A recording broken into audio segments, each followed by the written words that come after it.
Roscosmos cosmonauts Sergei Prokopyev and Dmitri Petelin are just hours away from departing the International Space Station to begin a belated trip back to Earth and to their families.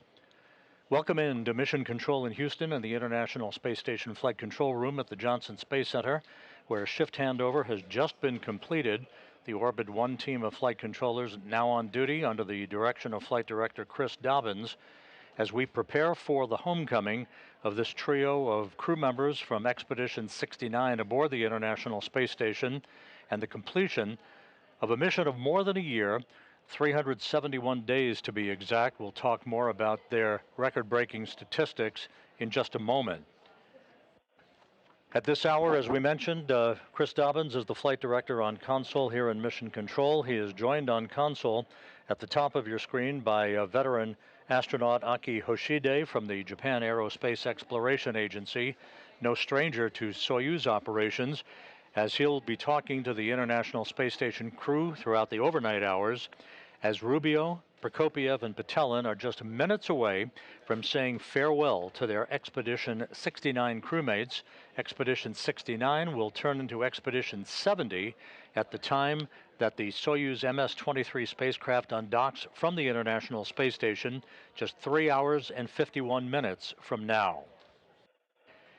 They will be heading home as you look at a view of the Russian Mission Control Center in the town of Korolyov outside of Moscow, where Russian flight controllers will be talking to the Soyuz crew and guiding them through all the procedures relative to their undocking from the space station and the deorbit burn and entry back into the Earth's atmosphere that will result in a touchdown on a remote area on the steppe of Kazakhstan in south-central Kazakhstan at 6:17 and 33 seconds a.m. Central Time this morning, which will be 5:17 and 33 seconds p.m. at the landing site in Kazakhstan.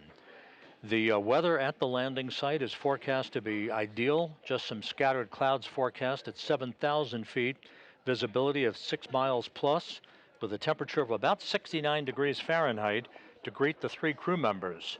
Rubio, Prokopyev, and Petelin are completing the third longest spaceflight in human spaceflight history at 371 days, eclipsed only by Valery Polyakov, 438 days, and Sergei Avdeyev's mission of 380 days. And of course, for Frank Rubio, the 371 days represents an American spaceflight record, the longest mission ever by an American astronaut. We'll talk more about statistics in just a second. The Soyuz spacecraft, which is docked on the Earth-facing side of the Russian segment of the International Space Station, as you see in this view, it is docked to the Prichal module, the node module, that is attached to the top of the Naoka multipurpose laboratory module. The three crew members have been awake for several hours now. They have activated the Soyuz systems. The Soyuz now on autonomous power as we're preparing in the next few minutes to see Rubio, Prokopyev, and Petelin say farewell for the final time to their Expedition 69 crewmates and float into their Soyuz to don their Sokol launch and entry suits and begin the procedures that will lead to the undocking of the Soyuz and eventually to its landing on the steppe of Kazakhstan. No, I did not send those commands yet. This mission, a record breaker for Frank Rubio, as we mentioned a moment ago, will have spanned 371 days, 5,936 orbits of the Earth, a mission that will have spanned 157.4 million miles, roughly the equivalent of 328 round trips to the moon and back. For Sergei Prokopyev, he will have logged 371 days on this mission, of course, and will have totaled 568 days in space on his two flights, placing him 12th on the all-time list for most days in space. For Petelin and Rubio, of course, this being their first flight, they will have logged 371 days in space. During their mission, which began just over a year ago, the crew saw the arrival of 15 visiting vehicles. 14 visiting vehicles departed the International Space Station. Prokopyev conducted 6 spacewalks during this mission, along with Petelin, They conducted those Russian spacewalks together, all 6 of them. Frank Rubio conducted 3 spacewalks of his own, totaling 21 hours, 24 minutes of spacewalking time. KS7 is illuminated. Which one? KS7, транспаранты. KS7. Check the LEDs. Люк была открыт. As the 3 crew members prepare to depart the International Space Station, there was a change of command ceremony earlier this morning in which Sergei Prokopyev, the outgoing station commander, handed over the keys of the kingdom to the European Space Agency's Andreas Mogensen, who is now the commander of the station and will be the commander for the duration of his mission aboard the International Space Station as part of the Dragon Crew 7 crew. Let's take a look at that change of command ceremony that occurred on Tuesday morning. And I want just to say thank you to all mission control centers. It was a great time for me to work with you together. Thank you for your supporting, and I think I'm looking forward to work you together again. Thank you so much. Well, thank you, Sergei. It's an honor to take over as commander of the International Space Station and to relieve you and your crew. Sergei, Frank, and Dmitri, you have shown resilience, professionalism, and grace in the face of unexpected challenges and significant uncertainty. It's one thing to launch to space knowing that you're going to be up here for a year. It's a completely different thing for you and your families to find out towards the end of your 6-month mission that you're going to be spending an additional 6 months in space. But you took it upon your shoulders and you excelled. And along the way, you performed, Dmitri and Sergei, 6 spacewalks and Frank 3. And by the end of it, you had set a new record for the longest spaceflight by a U.S. astronaut. And perhaps most remarkably of all, you flew in space during your mission with 28 other individuals. Your competence, dedication, and hard work is also abundantly clear to me and my Expedition 70 crewmates. The space station is tidy, organized, and work up here is flowing smoothly and efficiently, and that's in large part thanks to your hard work during the last year. On behalf of Expedition 70, I would like to thank you for setting us up for success. We hope to leave the space station in as good a condition as we found it in. No one deserves to go home to their families more than you. We wish you a smooth flight and a soft landing. Give our love to everyone at home, and congratulations on completing your successful mission. Thank you.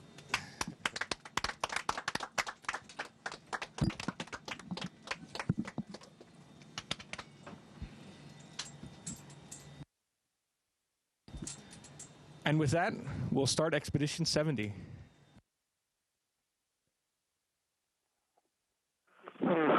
Сергей, раз, 1-1, как слышно?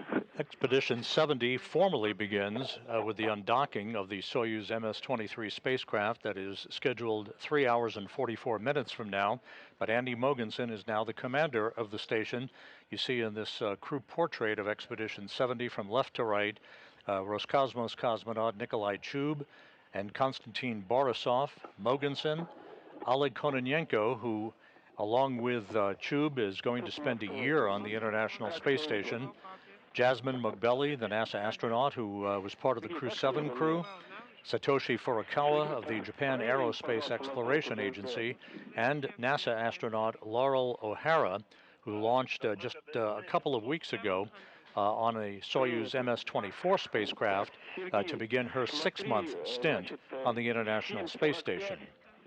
45. Переходные люки должны быть закрыты. Transfer hatches must be closed. Copy 745. Transfer hatch closure. Prior to closure, work page 25. You hear through the interpreter Russian flight controllers at the Russian Mission Control Center talking to Sergei Prokopyev. He is the Soyuz commander. He will be in the center seat of the Soyuz descent module. It's a 3-section spacecraft The uppermost section that you see at the top of your screen is the instrumentation and propulsion module, where the engines and thrusters are located. The center section where the crew is strapped in is the descent module, and the upper section is the orbital module. Those three sections will separate pyrotechnically before the descent module enters the Earth's atmosphere with its heat shield pointed in the direction of travel. Go ahead, Sergei, on space to ground 1. In Kazakhstan, the NASA team, which is embedded with the Russian search and recovery forces comprising Rosaviatsia, that's the civil search and recovery agency that is responsible for the landing operations for Soyuz crews returning from the International Space Station. That team of NASA and Russian landing personnel are about to board helicopters to fly 2 hours from the staging city in Karaganda, Kazakhstan, to an intermediary staging site in the town of Zhezkazgan.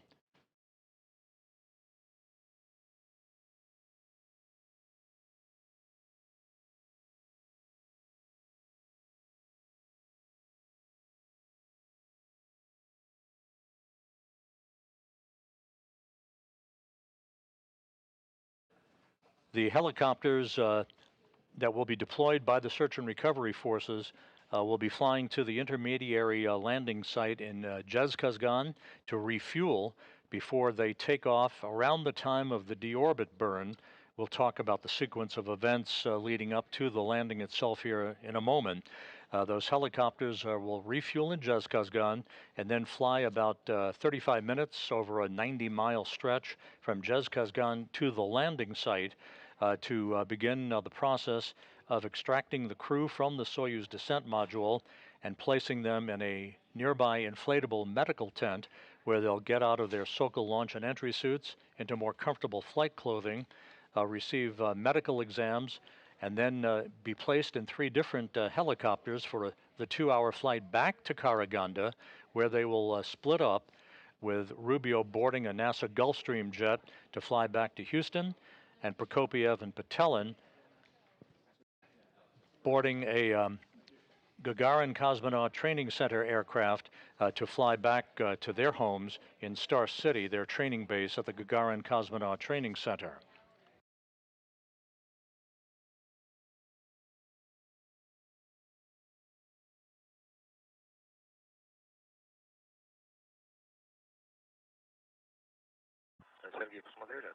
Moscow Station, Sergei, did you have a look? Sergei? Yes, we did. Everything is good. We could see everything. We will pass on this information. Moscow Station on space to ground 1. Oleg, there are LOSs from time to time. Now we're receiving a good video. Thank you for that. So you got it, Ace. I hope that I'm not taking any pictures. Yes, we understand. And now this view inside the Prichal module of the International Space Station. You're looking at Russian cosmonaut, I believe that's Konstantin Borisov, who is along with Oleg Kononenko and Nikolai Chub, who will be part of Expedition 70 at the time of undocking that is scheduled just over 3.5 hours from now. There's a view of the Soyuz spacecraft as the International Space Station flies 255 statute miles over the South Atlantic, or rather the South Indian Ocean, moving from southwest to northeast in an orbit inclined 51.6 degrees to either side of the equator.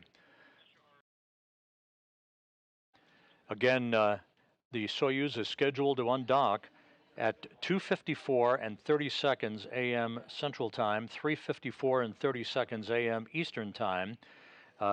Once the hatch to both the station and the Soyuz spacecraft is closed, the Soyuz crew on their side of the docking interface and the International Space Station crew on their side of the docking interface at Prichal. They'll conduct a series of leak checks before that vestibule, the small passageway between the Soyuz and the International Space Station, is depressurized to vacuum. That will set the stage for hooks to be open and springs on both sides of the docking interface to push off against one another for physical separation of the Soyuz MS-23 spacecraft. There will be two separation burns from Soyuz's thrusters to initiate an opening rate away from the space station, placing it later into a safe distance away from the complex for the deorbit burn that is scheduled just after 5:24 a.m. Central Time, 6:24 a.m. Eastern Time. That will be a 4-minute, 39-second retrograde braking maneuver to slow the Soyuz down by 128 meters per second, enabling it to drop out of orbit to begin its descent back into the Earth's atmosphere. Some 27 minutes after the deorbit burn, the pyros will initiate a separation of the three sections of the Soyuz. The orbital module and the instrumentation and propulsion module will separate from the descent module, which is where the crew will be seated. The direction of travel will place the heat shield of the Soyuz into the direction of travel to ablate or repel the heat that will build up around the Soyuz as it enters the Earth's atmosphere.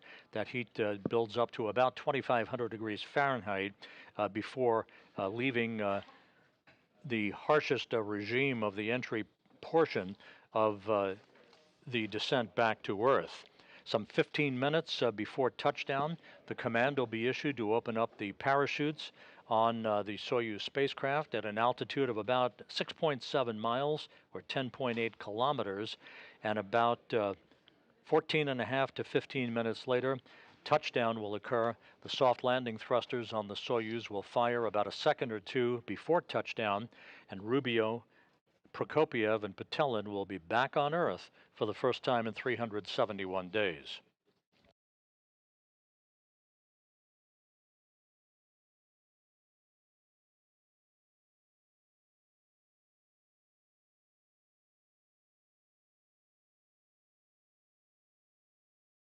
Just a few minutes from now, we'll be back inside the Prichal module to watch Rubio, Prokopyev, and Petelin say farewell to their crewmates aboard the International Space Station before they float into the Soyuz and close the hatch that will begin the critical phase of the pre-undocking preparations that will take place over the course of the next several hours.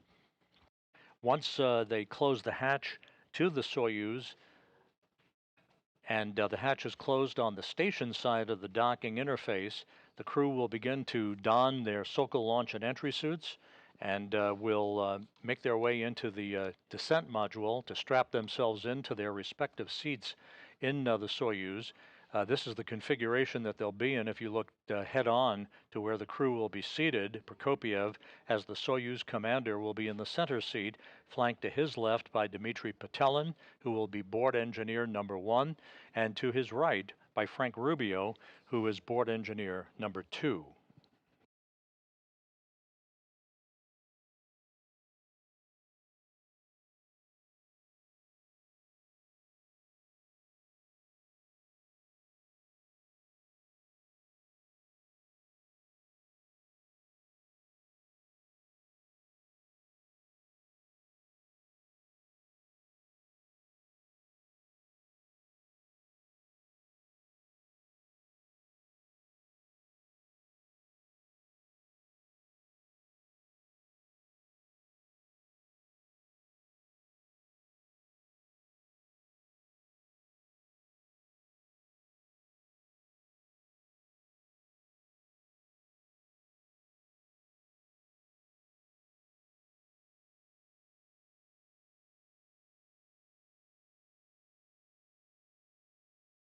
As mentioned earlier, the operation tonight and through the course of the overnight hours is being conducted primarily by the Russian flight controllers at the Russian Mission Control Center outside of Moscow in the town of Korolyov. You see this view from a balcony camera overlooking their International Space Station flight control room. They will be talking directly to the Soyuz crew throughout the course of the undocking, the orbit burn, and the entry phase. Once the Soyuz begins to approach the landing site in Kazakhstan, voice and data will be relayed through an Antonov fixed-wing aircraft that will be flying in the vicinity of the landing site, operating as a relay station to provide data and voice capability back to those flight controllers you see in Korolyov. The Rosaviatsa search and recovery forces will be circling the landing zone in their respective Russian Mi-8 helicopters with the NASA personnel on board. And once the Soyuz touches down, they will land in sequential fashion near the spacecraft itself to begin the process of extracting the crew, who will be placed in those reclining chairs that you're familiar with, that will be placed just alongside the capsule to enable the crew to have several minutes of an opportunity to get their equilibrium. This will be the first time in over a year that they'll be experiencing Earth's gravity, so it's going to take some time for their equilibrium to return to normal, but they'll be undergoing rehabilitation once they return respectively to Houston and to Star City to facilitate their return back to their pre-flight conditioning. Once they have had an opportunity in those reclining chairs to get their equilibrium back a bit, those crew members will be hoisted in the chairs and brought into a nearby inflatable medical tent to get out of those Sokol launch and entry suits and into their flight clothing to return to the helicopters after medical exams are conducted for the 2-hour flight back to Karaganda to split up for the first time in over a year and to return to their respective homes in Houston and into Star City.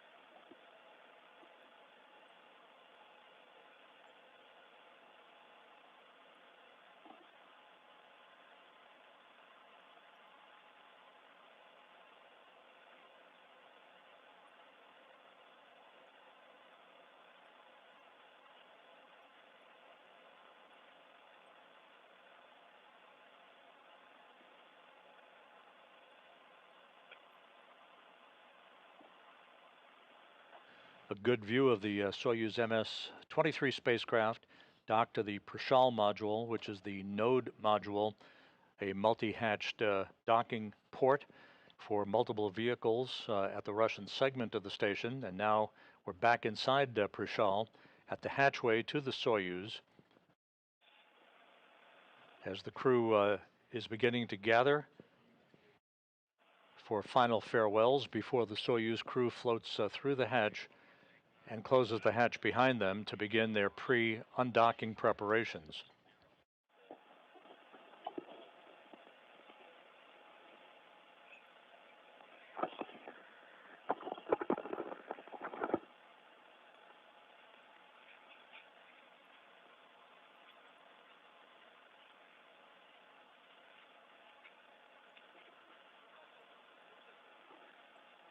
У вас выходы будут, понадобятся.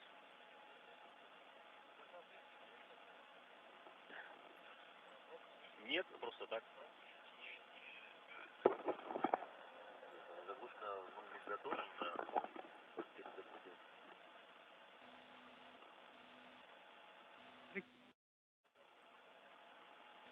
The cap is ready. We'll use it before hatch closure.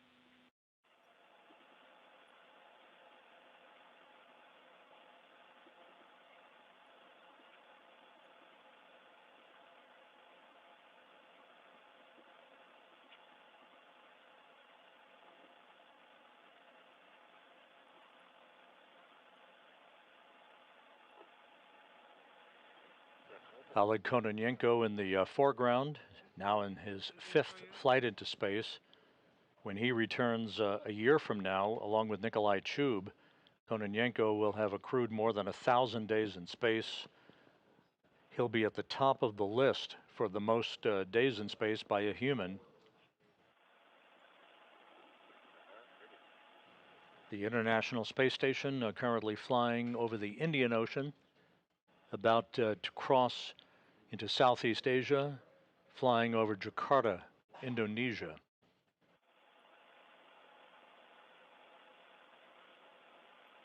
And a view of Frank Rubio, soon to depart the International Space Station.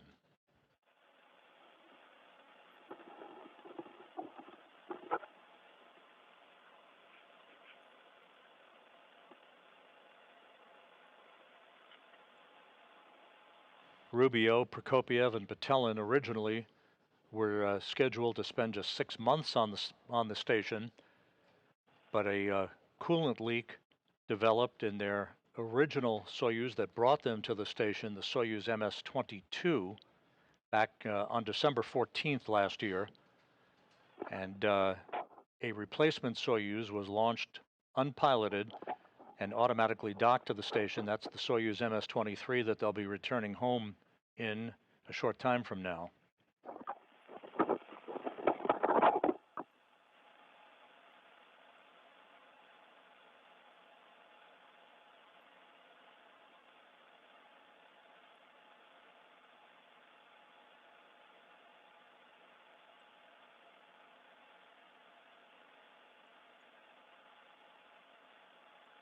And the Soyuz commander, Sergei Prokopyev, and Dmitri Petelin.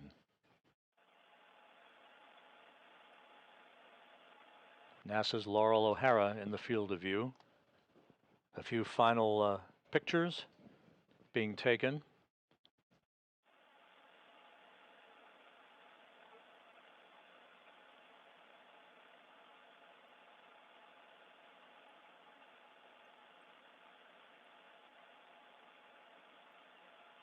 And Jasmine Mugbeli.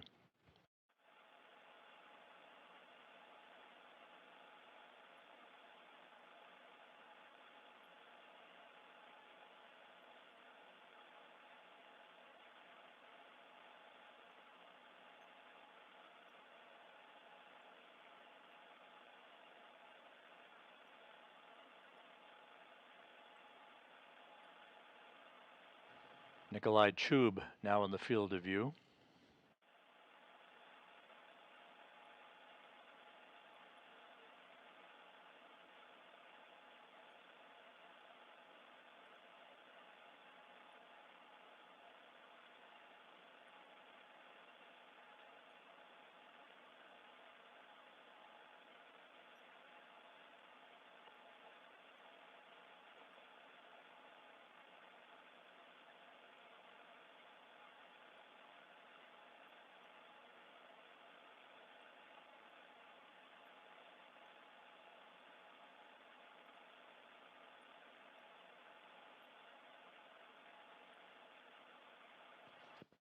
Once this farewell opportunity is concluded, Rubio, Prokopyev, and Petelin will float inside the Soyuz, and Kononenko will begin the process of closing the hatch on the Prichal module side of the docking interface. The Soyuz hatch will be closed, and the Soyuz crew, the departing crew, will begin to don their Sokol launch and entry suits.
The new station commander, Andy Mogensen from the European Space Agency, playing the role of photographer.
Right behind the crew is the hatchway to the Soyuz MS-23 spacecraft. Sergei Prokopyev, the commander, on the left side of your screen. He will be entering undocking settings and deorbit settings for some of the data that will be placed in the Soyuz computers. All of the actions by the Soyuz will be automatically triggered by those computer commands, including the deorbit burn and the separation of the modules, and ultimately the deployment of the parachutes about 15 minutes before touchdown on the steppe of Kazakhstan.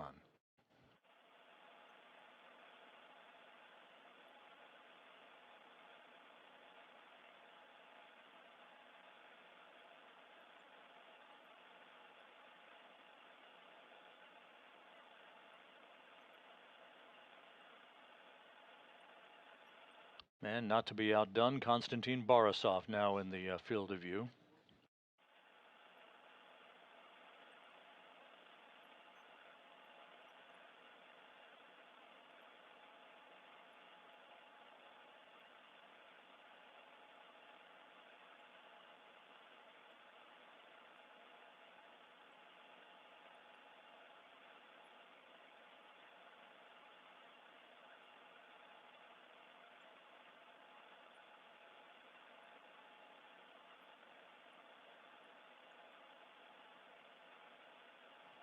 And with the photo fest now having been completed, final handshakes between the crew members. And we'll be seeing Prokopyev, Petelin, and Rubio enter the Soyuz vehicle momentarily.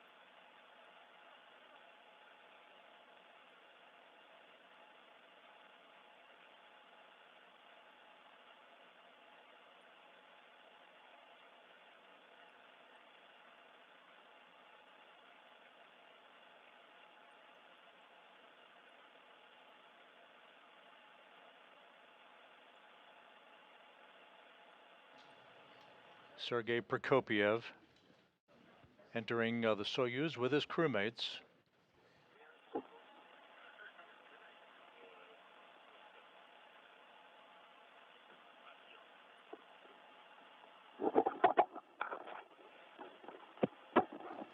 They are entering into the upper section of the Soyuz called the orbital module, which is basically designed to provide the crew members a bit of space We are ready to close before they move into the center section, which is the descent module of the spacecraft. You will go. You can We are start ready closing for the hatches. hatch closure. Copy. It's a go.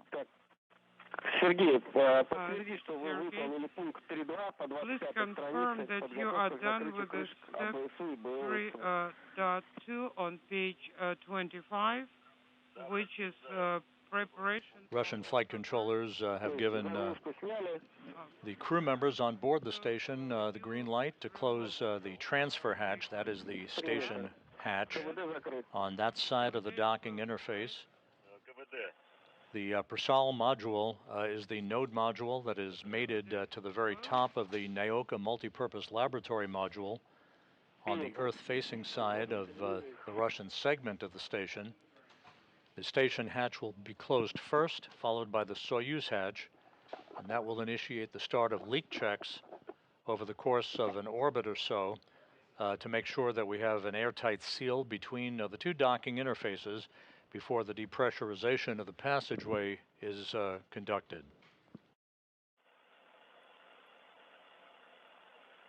Так, Алтай, ЦУП Москвы. Altai is Есть Moscow. разрешение на закрытие You переходных люков. go to close. Rubio, Prokopyev, and Petelin all inside the Soyuz MS-23 now.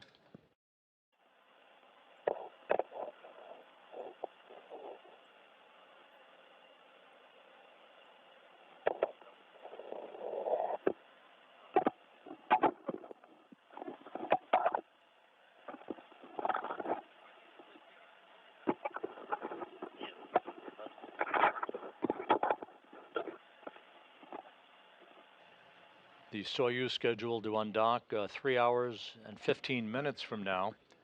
Undocking scheduled at 2:54 and 30 seconds a.m. Central Time, 3:54 and 30 seconds a.m. Eastern Time. There will be an undocking command to begin the process of opening the hooks holding the Soyuz to the Prichal module docking port. That takes about 90 seconds to complete before the springs push off on both sides of the docking interface to initiate the physical separation of the vehicle. At the time of undocking, Expedition 69 will come to an end. Expedition 70 formally begins. And there goes the hatch on the Prichal module side of the docking interface. Ignat, S4 and S6 are no longer illuminated. Copy.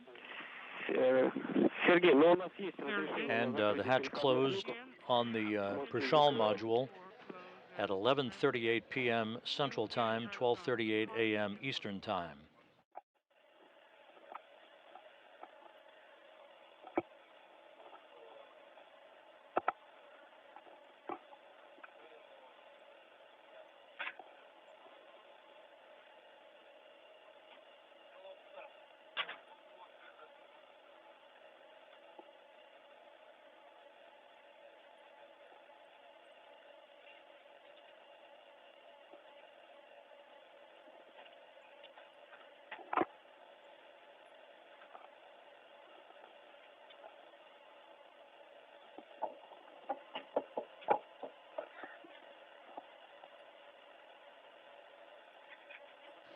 So once again, Frank Rubio, Sergei Prokopyev, and Dmitri Petelin are now inside their return craft, the Soyuz MS-23. The hatch on the station side, the Prichal module hatch, has been closed. The three departing crew members will be closing the Soyuz hatch momentarily, having bid farewell to their crewmates and to their home that they have lived in for over a year, returning home this morning after 371 days in space, the third longest spaceflight in human spaceflight history.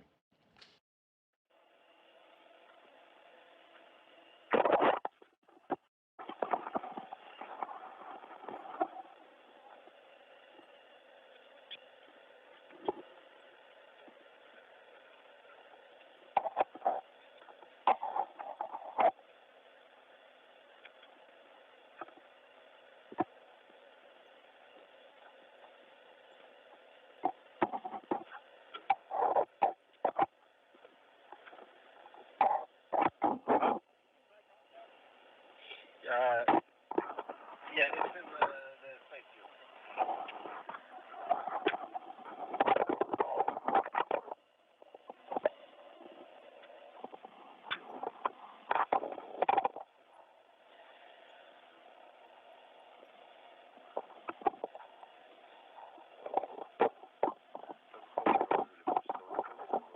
Суд Москвы экипажем с Алтаем.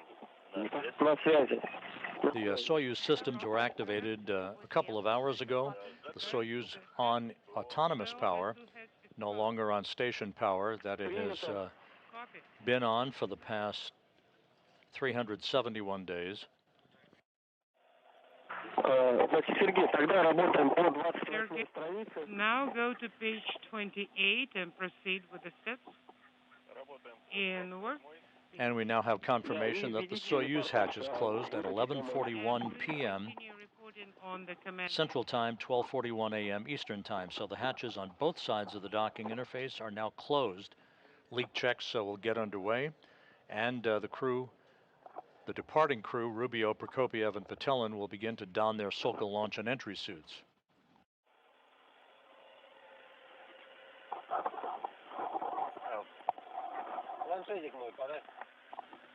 Give me my tablet, please.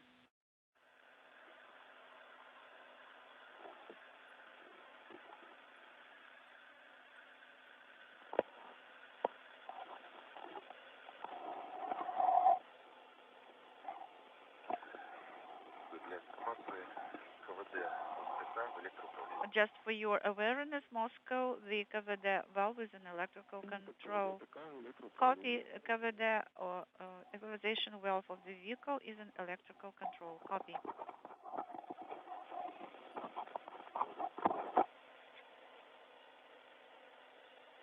Сергей, можно камеру включить? Sergei, do we ever go to the activate the camera?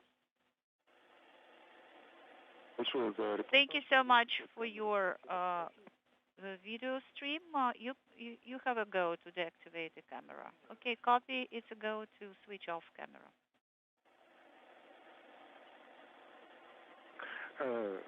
Добрый день еще раз. Это Владимир. Олег, hello. This is Vladimir. Откуда брали? Could you please tell me for our awareness what kind of cable with the extender did you use? Сергей, работает правильно, да? Sergey, Oh, you we are working use for page the 28. cable Try to that you please go ahead recommended. and report as you go. Okay, Copy it is Moscow, how copy? 427. Altai 2. All right, Dima, could we you copy please you loud and clear. put it back where you... So with the Soyuz crew now safely aboard their return vehicle, the Soyuz MS-23, which was launched back in February as a replacement vehicle for the damaged Soyuz MS-22 spacecraft that carried Frank Rubio, Sergei Prokopyev, and Dmitri Petelin to the station just over a year ago. It developed a coolant leak back on December 14th and needed to be replaced to provide a safe passage home for these three crew members. So the Soyuz MS-23 was launched in February without a crew on board, automatically docked to the Prichal module, and now today is being used as the return vehicle for Rubio, Prokopyev, and Petelin. The Soyuz MS-22, the damaged vehicle, landed autonomously on the steppe of Kazakhstan in the same location as this crew will be touching down several hours from now. In Kazakhstan, the NASA and Russian personnel comprising the landing team are airborne in Russian Mi-8 helicopters heading from Karaganda, the staging city, to the interim staging city of Zhezkazgan to the southwest of Karaganda, where those helicopters will be refueled at an airstrip in Zhezkazgan for about a 35-minute flight later this morning to the landing site itself. Those helos will take off around the time of the deorbit burn. D7 is not illuminated. The critical phase of the landing will begin with the undocking of the Soyuz from the Prichal module, as you see in this animation, at 2:54 and 30 seconds a.m. Central Time. Two separation burns will create an opening rate by the Soyuz to a safe distance away from the International Space Station for the firing of the engines and the deorbit burn, a 4-minute, 39-second retrograde firing that will slow the spacecraft down by 128 meters per second, allowing it to drop out of orbit. At 5:51 and 58 seconds a.m. Central Time, pyros will fire to separate the three sections of the Soyuz, with the descent module, the center section, the only section that survives the heat of reentry that will build up to about 2,500 degrees around the spacecraft. 15 minutes before touchdown, the parachutes will begin their deployment. First a extraction chute, then a drogue chute, and then the main parachute, enabling the Soyuz to descend toward its landing site on the steppe of Kazakhstan. The soft landing thrusters will fire just a second or two off the ground, and then touchdown will be accomplished, and the three crew members will be home after more than a year in space. So all of that activity is yet to come throughout the course of the morning. Again, you're looking at a view of the Soyuz MS-23 with Frank Rubio, Sergei Prokopyev, and Dmitri Petelin on board, beginning their pre-undocking preparations. They'll be donning their Soka launch and entry suits a short time from now and conducting all of the other activities that will lead to the leak checks and the final go from the Russian flight controllers in Korolyov at the Russian Mission Control Center for the undocking of the Soyuz 3 hours, 5 minutes, and 45 seconds from now. We'll be back on the air for undocking coverage at 2:30 a.m. Central Time, 3:30 a.m. Eastern Time for the undocking of the Soyuz and the departure of Rubio, Prokopyev, and Petelin from the home that has been their place to live and work for the past 371 days. So come back a few hours from now. We'll be back on the air again at 2:30 Central Time, 3:30 a.m. Eastern Time with Soyuz undocking coverage. In the meantime, we'll sign off for now. This is Mission Control Houston.